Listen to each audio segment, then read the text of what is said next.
છે, સદગુરુનો મહિમા શું છે, સદગુરુ કેવું આપણને દીદાર કરાવે અને કેમ કરાવે. સદગુરુની હારે ટચમાં આવ્યા બાદ, સદગુરુના સંપર્કમાં આવ્યા પછી સાધકના જીવનમાં શું ડિફરન્સ પડે છે, એવા મહાપુરુષો સંતો એ વાણીના માધ્યમથી કાંઈક આપણે દ્રષ્ટાંતના માધ્યમથી આપણને કંઈક સમજાવવા માંગે. તો એની ઉપર આપણે એક નાનકડી એવી ચર્ચા કરીએ કે આવી પાંખોરે આવીને પીળ લાગી ઉડવા થયો એને ભમરી કેરો સંગ સદગુરુ એવા ગોતીએ રે. આ જીવન એટલું બધું દોયડું છે ને કે આમાં કઈ એક વારમાં પૂરું થાય એવું નથી. અહીંયા આપણને દ્રષ્ટાંતના માધ્યમથી સમજાવવા માંગે કે પાંખોરે આવીને ઈળ લાગી ઉડવા થયો એને ભમરી કેરો સંગ સદગુરુ એવા ગોતીએ રે. ઈળ હોય છે ને એને ભમરી અને ડંખ મારે. ઈળને લાવે પછી ઈળને ડંખ મારે, જે ફીંડલું વળી જાય ને એનું આમાં કામ જ નથી. તમે જોજો, જે આમ ફૂફાડો મારે, જે ભમરીની સામું આમ ઈળ ઊભી થાય ને એનું જ આમાં કામ છે. ફીંડલા વળી જાય કાંઈ કામ ના નહીં, સમજ્યા? એટલે એને એ ભમરી મૂકી દે કે આ કઈ કામનું નથી, આ ફીંડલું વળી ગયું. એટલે સર ફીંડલા વળી જાવ હોય ને તો કરાય જ નહીં, ઘરે રહેવાય.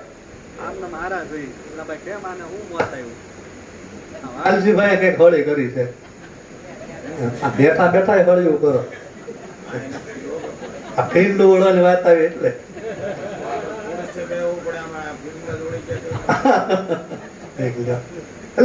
ફીંડલું વળી એનું કામ. એમ તો આમ ટક્કર લઈને સદગુરુ ને આમ તો ટક્કર લેવી પડે એનું કામ. એટલે ગંગા સતીભાઈ બહુ કીધું સરસ વાત, લાગ્યા ભાગ્યાની ભેવ હોય એનાથી ભક્તિ ન થાય. ભાનભાઈ આ લાગ્યા ભાગ્યાની ભેવ ને એના આમાં હવાય જ નહીં. નાનું મૂનું છે ને વાડીએ દવાય, ફેક્ટરીએ દવાય, ઘરે દવાય, દાડી કરાય. આમાં તો ફૂફાડો મારે એનું કામ. આવી પાંખોરે આવીને ઈળ લાગી ઉડવા થયો એને ભમરી કેરો સંગ. આ સદગુરુ એવા ગોતીએ રે. આ સદગુરુ તમે એવા ગોતો કે જે તમે પોતાનું તમારું સ્વરૂપ ઈળ સ્વરૂપ છે, પણ તમે એને તમે પછી ઈળમાંથી તમને ભમરી બનાવી દે અને આવીને ઉડવા લાગી દે. એનું કામ છે કે સદગુરુનું કામ શું છે? વો પારસ કચ્ચા હે જો લોહે કો કંચન કરે, વો પારસ સચ્ચા હે જો પારસ કો પારસ કરે. આ સદગુરુનું કામ છે. અરે લોઢાના ફોનું કરી નાખે પારસ, એમાં હું કદાચ ગુરુના ટચમાં આવી જાય તો રેણી કેણી એમાં આચાર વિચારમાં આપણે બધું સારું થઈ જાય. પણ ગુરુનું કામ છે વો પારસ કચ્ચા હે જો લોહે કો કંચન કરે, વો પારસ સચ્ચા હે જો પારસ કો પારસ કરે. ગુરુની આ ભૂમિકા છે. ગુરુને ગુરુ જેવો એની બનાવવાની એની ભૂમિકા છે. પણ હવે આપણે કઈક એમાં કઈ પાસે થોડીક કઈક તૈયારી તો હોય ને ગુરુ બનવાની. આમ બની જવું છે, શીખવું બધાને, કઈક તૈયારી બધાને છે, પણ બની કારણે આમ પદ ઉપર બેસી જવું છે, બોલવા મળવું છે, ઊંઝાવા મળવું છે, એમ કરવું એમ વાત નથી. ગુરુ જેવો બનવાનું એટલે ગુરુ જે તત્વને અનુભવ્યો છે, ગુરુ જે મુક્તિ મોક્ષ ને નિર્વાણ ને જે પદ ને પામ્યો છે, જે અવિનાશી પદ ઉપર ગયા છે ને એ પદ ઉપર લઈ જવાની અહીંયા વાત અને છે. કોઈ આસન ઉપર બે જવાનું બક કરવા મળવું ને કઈક બે પ્રકારનું પોપટીયું જ્ઞાન શીખી ગયા, કઈક આવડી ગયું બોલવા મળી, એવી આ ચર્ચા છે જ નહીં. ગેટ ઇમ્પોસિબલ, એ અશક્ય છે, એ અશક્ય છે, એ કઈ થાય એવું જ નથી એમ. એટલે પાંખોરે આવીને ઈળ લાગી ઉડવા થયો એને ભમરીનો સંગ. હવે આમાં બે વાત છે મેડિકલ સાયન્સ લેવલે. અમારા ભણેલા ગણેલા અમારા જેવા વિદ્યાર્થીઓ એમ કે છે ભાઈ છે ને કે જે ભમરી હોય ને એ ઈળ લઈ જાય અને દરમાં નાખે. દરમાં રાખે એટલે ત્યાં એના બચ્ચા એના ઈંડા મૂકેલા હોય. એટલે ઈંડા મૂકેલા હોય એટલે એ ત્યાં એકારે ઈળોને ભેગી કરે, ભેગી કરીને પછી દર પૂરી દે. એટલે ઓલા અહીંયા જે એના ઈંડા છે એ સેવાઈ જાય એટલે તરત લાગે ભૂખ. ભૂખ લાગે એટલે ઓલી ઈળ હોય એ આ બચ્ચા ખાવા મળે. ખાતા ખાતા એ બચ્ચા એમાં મોટા થઈ જાય એટલે પછી એને એમ થાય કે હવે આપણે દર તોડીને બહાર નીકળવું જોઈએ. તો દર તોડીને બહાર નીકળે અને પછી તમે નિરાતે સંશોધન કરજો કે એમાં છે ને ઓલા જે ઈળ જે નાખી હોય ને પૂરી હોય ને એના ખાલી ખોખા જ હોય, આ માત્ર ખોખા હોય. પણ હવે સંતોએ જે તે સમયે વાણી લખી હોય એ સમયમાં એનું સંશોધન આવું હોય. આ કબીર સાહેબે એક બહુ સરસ વાત કરી, એક અચંબા એસા હોવા કુએ મેં લાગી લાય. હવે એમાં કઈ કબીર સાહેબ નો કોઈ દોષ નથી બોલાય, કારણ બિચારા પેટ્રોલ ડીઝલ ના સંશોધન નતા એટલે બોલ્યા હોય.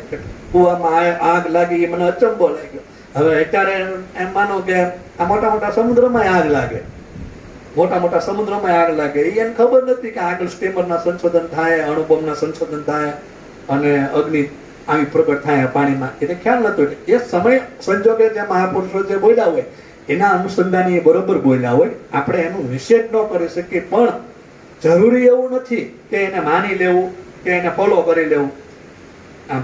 ભગવાન શ્રી કૃષ્ણ એક જ એવું વક્તવ્ય આપ્યું છે કે હે અર્જુન, પરિવર્તન સંસારનો નિયમ છે.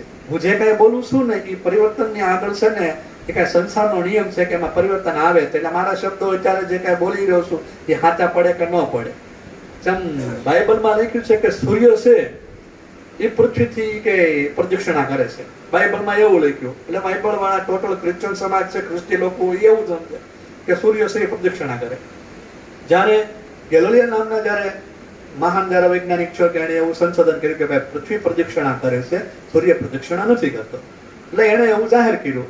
હવે અહીંયા એક નિયમ છે, ધર્મનો નિયમ છે, શાસ્ત્રનો નિયમ છે કે કોઈ પણ શાસ્ત્રની વિરુદ્ધ બોલે, કોઈ પણ શાસ્ત્ર વિરુદ્ધ જાય એટલે ધર્મગુરુઓ જે કાંઈ છે એના હૃદયને ઠેક પહોંચે કે અમારા ભગવાન થોડા ખોટું બોલે. એટલે ગેલોલિયાને લઈ ગયા અને એને બધા ધર્મગુરુઓ આગળ લઈ ગયા, એને માફી માંગી. બોલ, તારી બે વાત છે કે કાં તું એમ બોલ કે તું બોલ છો એ ખોટું છે તો તને સજા માફ કરી દેવામાં આવે, નહીતર તને કે આજીવન તને કે ફાંસીની સજા દેવામાં આવશે. એટલે ગેલોલિયાએ માફી માંગી. વૃદ્ધ માણસ 90 વર્ષની ઉંમર થઈ ગઈ એ કે હું માફી માંગુ છું, મેં જે કઈ સંશોધન કર્યું છે એ ખોટું છે, એટલે હું માફી માંગુ છું. પૃથ્વી ફરતી નથી, સૂર્ય ફરે છે. પણ એને એક બહુ સરસ વાત કરી કે મારા માફી માંગવાથી કે મારા કદાચ મારા કોઈ પણ શબ્દ બોલવાથી કઈ હરખું થઈ જતું હોય વાંધો નહીં, પણ સત્ય એ છે કે પૃથ્વી કઈ કે ફરે છે, સૂર્ય ફરતો નથી.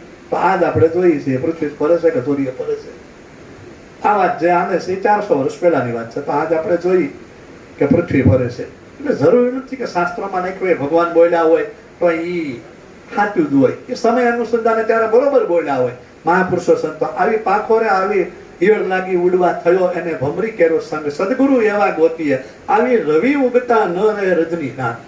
જેની અંદર જ્ઞાનનો જેની અંદર પ્રકાશ થઈ ગયો છે, જેને રવિ ઉગી ગયો હોય છે, તેને જ્ઞાન થઈ ગયું છે, એને પછી રજની કહેતા રાત. એને રાત પછી રહેતી નથી, એને બધું અજ્ઞાન ટળી જાય છે. ઉગ્યા સૂરને હુવા ઉજવાળા ઢાંકા ના રવે સાને આ રવિરામ કહે ભાણ પ્રતાપે કોઈ હું પદને આણે. આ ઉગ્યા સૂરને હુવા અજવાળા આ કોઈ ઢાંકા ન રવે સાને. સૂર્ય ઉગ્યો હોય તો કોઈ ગમે એટલા કોક કદાચ આમ માથે આમ નાખી દે કે ગમે એટલો આડો કરી નાખે કે મેં સૂર્યને ઢાંકીને ખબર તારી પૂરતી તે ઢાંકી દીધો. દુનિયામાં પૃથ્વીમાં નથી ઢકાણ એમ. ઉગ્યા સૂરને હુવા અજવાળા. સૂર્ય ઉગ્યો હોય તો અજવાળું થવાનું જ છે. તમે કદાચ તમે આડું રાખી લો કે કદાચ કપડું આડું રાખી દો કે કદાચ છપ્પર આડું રાખી દો, એથી કાંઈ અંધકાર થતો નથી. ઉગ્યા સૂરને હુવા ઉજવાળા ઢાંક્યા ન રવે સાને કહે રવિ રામ ગુરુ ભાણ પ્રતાપે કોઈ હું પદને આણે. કહે રવિ રામ ગુરુ ભાણ પ્રતાપે પણ કોઈ હું પદને આણે. જેને પોતાના સ્વરૂપને જાણવું હોય, પોતાની નિજતાને જેને અનુભવ્યું હોય એ પદને કોઈ જાણે, એ પદને કોઈ માણીએ કે એમ કે રવિ ઉગતા નો રહે રજની રાત. જેને રવિ ઉગી ગયો છે, જેને અંદર જેને ભીતર જેને અનુભવ જેને થઈ ગયો છે, એને જેને જ્ઞાન જેને થઈ ગયું છે એને પછી રજની કહેતા રાત, રાત કહેતા અંધકાર. એટલે કબીર સાહેબે એક બહુ સરસ વાત કરી.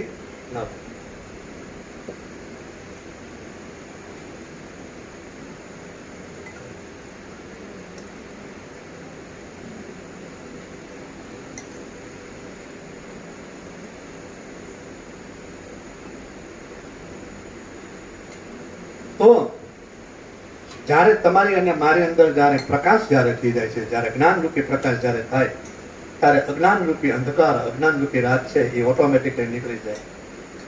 પ્રકાશનું એન્ટર થવું અને અંધકારનું દૂર થવું. જેમ અહીંયા લેમ્પનો પ્રકાશ છો ને અંધારું છે એ કઈ ઘોષણા ન કરે કે હું જાઉં છું. પ્રકાશનું ઉદ્ભવવું અને અંધકારનું જાવું આ એનો એક નિયમ છે. એમ તમારી અને મારી અંદર જે સદગુરુ મહારાજ જ્યાં આપણને જે જ્ઞાન પ્રગટ કરાવે, જ્યાં આપણને જે અનુભવ જે પ્રગટ કરાવે. એટલે સાહેબ કબીરે કીધું કે ભાણ સમય આકાશ ને આકાશ સમય ગયો વચનમાં એ કહ્યું. ભાણ છે, ભાણ કહેતા સૂર્ય, ભાણ કહેતા પ્રકાશ. હવે જે પ્રકાશ જે તમારી અને મારી અંદર જે રમણ કરી રહ્યો છે એ જયારે પ્રકાશ જયારે જાગી જાય ત્યારે આપણામાં અંધકાર જે છે, આપણામાં અજ્ઞાનતા છે એ અંધકાર વહી જાય. તો આગળની કડીમાં એમ કે ચંદન સેવતા વિષધર હેમ ના થાય. ચંદન સેવતા વિષધર હેમ ના થાય એવા સદગુરુ, ચંદન જેવા સદગુરુ ગોતીએ, સદગુરુ એવા ગોતીએ રે. ચંદન સેવતા વિષધર હેમ ના થાય. ચંદનના વૃક્ષ ઉપર સર્પ હોય એ આમ વીંટળાય અને એનું જે કઈ સુગંધ આવે છે એને આનંદ લે છે, પણ એમાં એક ભૂમિકા બાકી રહી છે. વિષધર છે એ એમની થવાની શક્યતા પૂરેપૂરી રહી. જે મણિધર છે, જે સર્પ છે એ હેમના મોહનું સોનાનું થવાની એને પૂરેપૂરી શક્યતા છે. પણ તકલીફ પોતા આમ વિટોળાઈ ગયો હોય ને, પણ એને જ્યાં સુગંધ આવે નાથી મોઢું આગું રાખે. સદગુરુના સાનિધ્યમાં જઈને આપણું બધું ડાચું બીજે હોય, આપણી સુરતા બીજે હોય, આપણું ધ્યાન બીજે હોય. આપણે લપટાઈ ગયા છે ચંદનમાં, પણ આપણી સુરતા ક્યાંક બીજે રમણ કરતી હોય, આપણું મન બીજે ક્યાંક ભાગતું હોય, આપણી બુદ્ધિ બીજે ક્યાંક ભાગતી હોય, આપણું અંતકરણ બીજે ક્યાંક ભાગતું હોય, આપણા શરીરના વિષયો આપણે બીજે ક્યાંક ભાગતા હોય. એટલે શરીરથી ખાલી ખોખું અહીંયા બેઠું હોય, પણ મન, બુદ્ધિ, ચિત્ત અને અહંકાર આપણું બીજે ક્યાંક રમણ કર્યું. ચંદન ન્યારે લપટાયેલા સૌ તોય આપણે મોઢું તો ન્યારે રાખ્યું નથી. જે આપણું જે સુરતા જ્યાં સદગુરુમાં જે રમણ કરાયું હોય, સુરતા જ્યાં રાખવાની હોય છે, ત્યાં આપણી સુરતા છે નહીં. એટલે એ વિષધર છે એ એમનો થવાની શક્યતા ખરા, પણ જો એને એનો સુગંધની અનુભૂતિ કરી હોય, જો એને એ ચંદનની હારે જે સુવાસ જે આવેલી છે એમાં એને મુખ માર્યું હોય, તો એ વિષધર એમનો થાય, તો એ સોનાનો થાય. આવા ચંદન જેવા આવા સદગુરુ ગોતીએ તો આમાં ચંદનની આમાં સદગુરુની ઉપમા આપી. હવે સદગુરુની જયારે વાત આવે તો સદગુરુનું પ્રમાણ ક્યાં આપ્યું?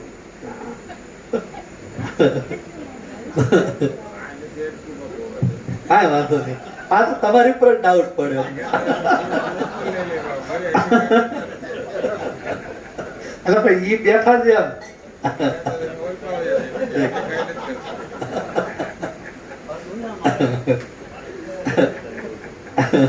પછી કે આગળ કે સરોવર ના કે સરોવર કેરાય કે તરોવર, સરોવર માં કે સંપર્કમાં આવે અને તરોવર છે કે એમાંથી કે ભૂલ પ્રગટ થાય.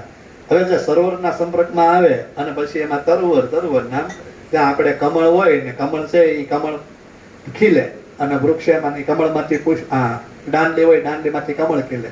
અને એ તરોવર છે એ તરોવર કે પુષ્પમાં કપાય, પુષ્પમાં થાય, પણ એના સંપર્કમાં આવ્યો એટલે સરોવર જેવા ગુરુ ગોતીએ. પણ હવે ઘણી વાર એવું થાય કે આપણે ધૂપકો તો મારી, આપણે એમાં છલાંગ તો મારી, પણ છલાંગ માર્યા પછી આપણે ભીંજાઈ નહીં તો એનો અર્થ શું?